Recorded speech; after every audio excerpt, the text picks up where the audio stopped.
د ولسمشر ستر سلاکار او د ننګرهار والي ضیاءالحق مرخیل د تلې په 14مه د دې ولایت په میاشتنۍ پرمختیایي غونډه کې مسؤلینو ته لارښوونه وکړه چې د پروژو د بشپړیدو د تائیدۍ وړاندې ورته د ترسره شوو پروژو د کیفیت په اړه رسمي ډاډ ورکړي ترڅو معیاري پروژې ولس ته په شفاف ډول وسپارل شي. هغه زیاته کړه د مرکز څخه به د اړوند ریاستونو په ملي ولایتي شورا کې د ولس استازو او سیاسي مشرانو په ملتیا د دې ولایت لپاره د لومړیتوبونو له مخې په مجموعي ډول د منظورۍ په موخه د اړوند وزارتونو څخه پروژې وغواړي او ټینګار وکړ چې هیڅوک دې په جلا ډول د مرکز څخه د بېلابېلو پروژو غوښتنه نه کوي. زه امیدوار یم او هیلهمند یم چې هغه ریاستونه چې په دې برخه کې کار کوي او همدارنګه د ملل متحد ټول دوستان چې دلته تشریف لري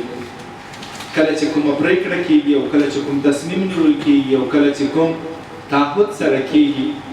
بیا نو زموږ دنده ده چې هر یو په خپل وخت باندې باید تعقیب داسې نشي چې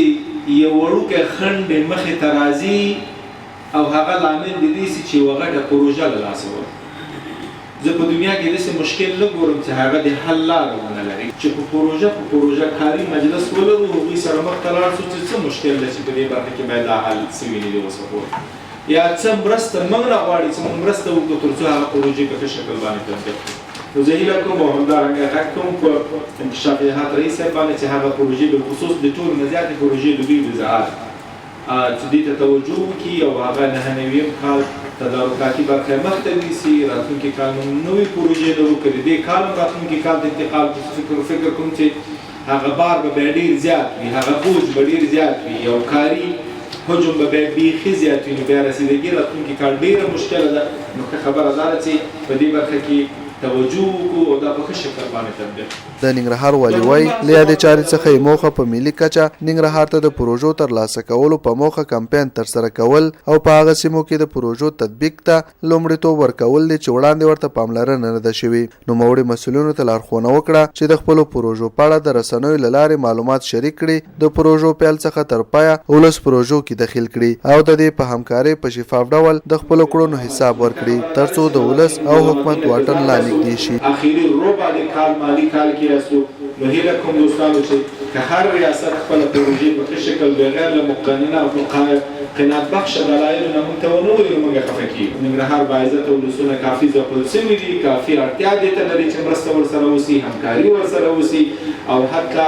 عمل کې ورته ثابت شي چې موږ دا ولسونه نه هیروو او عمل کې ورته ثابت شي چې موږ د ولسونو تر څنګ یاستو او همدارنګه په دې برخه کې د دوی لاسنیوی کوو او همکاري ورسره کوو بغیر له دې نه د ولس او د حکومت ترمنځ واټن نور هم زیاتېدلی شي. ښاغلي مرخیل مسؤلینو ته لارښوونه وکړه چې د خپلو ملکیتونو په اړه څېړنې وکړي او د اسنادو په درلودلو سره یې په بېلابېلو برخو کې رغنیزې او نورې چارې ترسره کړي. د ننګرهار والي ضیاءالحق مرخیل د کلو پراختیا ادارې له لورې د اقرا پروګرام په چوکاټ کې د ښوونځیو ودانیو د تدارکاتو چارو د ګډنیتوب لارښوونه وکړه. زموږ متوازن انکشاف هم دې ته وایي چې تنها د راتلونکي 14 کال د دې نه ده چې کامه کې څه نیولي شي غواړي که نه څو کاله چې ښار سره د دې ولسوالۍ ډېرې پالل سوي دي او کومې ولسوالۍ چې نه دي پالل سوي توجه ورته نه ده سوې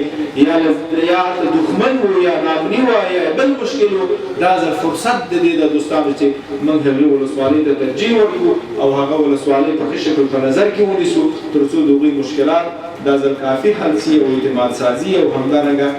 اعتماد مو نور هم رامنځته شي او همدارنګه د ولس او د حکومت ترمنځ کوم واټن چې نسبي موجود ده هغه له منځه ویوړل شي او همدارنګه همکاري وشي. زما هیله دا ده چې یو د مهمو بحثونو چې موږ موافقه کړې ده هغه دا ده چې هر پروژه هر کار چې موږ د ساحې په سطحه باندې کوو یو ولسوالۍ کې یو کلي کې کوو ښه خبره دا ده چې د هغوی دخیل کوو هغوی ته د مالکیت احساس ورکړو او هغوی ته د هرې پیسې حساب ورکړو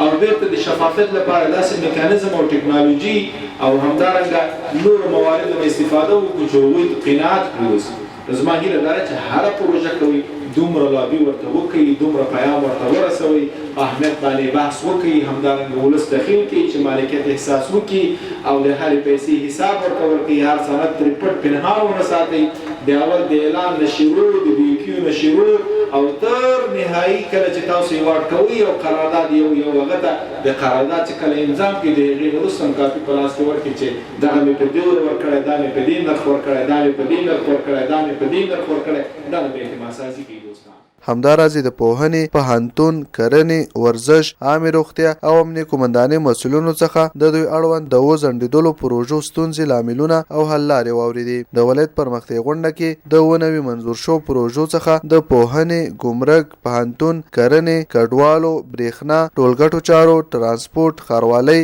اوبو رسولو، عامه روغتیا او کار او ټولنیزو چارو ادارو اړوند 12 پروژو په اړه هم مسؤلینو معلومات شریک کړل چې د بیلابیلو لاملونو له امله کارونه نه شروع شوي. په دې غونډه کې چې د ولایت مرستیال حبیبې کاکړ هم شتون درلود، د اقتصاد رئیس غلام الله افغانیار د تیرې غونډې پریکړې او سکتوري خدمتونو ریاست له لوري د پرمختیایي پروژو څخه د څارنې راپور شریک کړ.